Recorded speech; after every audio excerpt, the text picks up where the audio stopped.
నమస్కారం అండి. చెర్రీ హైదరాబాదీ ఛానల్‌కి స్వాగతం.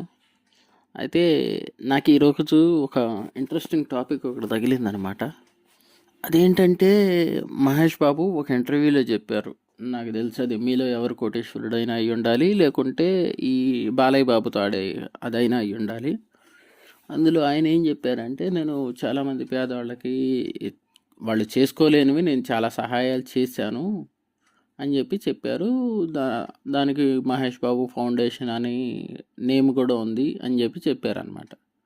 అవును కదా, నిజమే కదా అని చెప్పి నేను గూగుల్ చేశాను. మహేష్ బాబు ఫౌండేషన్ నిజంగానే ఉంది అని చెప్పేసి అందులో యూట్యూబ్లోకి అక్కడ నుండి యూట్యూబ్కి లింక్ ఉంది.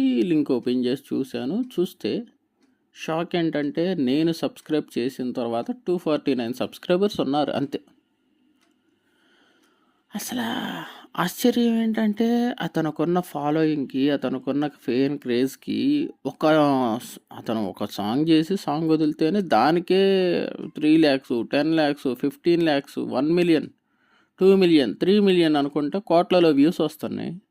అలాంటిది దీనికి 249 సబ్స్క్రైబర్స్ ఉండటం ఏందో నాకు అర్థం కాలేదు. అది ఎందువల్ల అలా అయ్యిందన్నది నాకు తెలియట్లేదు. అంటే అతను చేసిన మంచి చెప్పుకోవడానికి ఇష్టపడట్లేదు, లేకుంటే మనకి అతను చేసిన మంచిని చూడడానికి ఇష్టం లేదు, తెలియట్లేదు.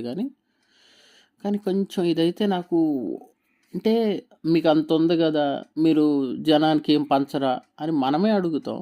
ఆయన అంత మంచి చేస్తే అది చూడడానికి కూడా టైం లేనంత బిజీలో మనమే ఉన్నాం.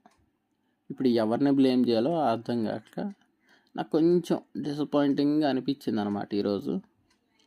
ఏంటోలేండి, ఆయన చూయించుకోలేకపోతున్నారో లేకపోతే మనం చూడలేకపోతున్నాం, నాకైతే అర్థమే కావట్లేదండి.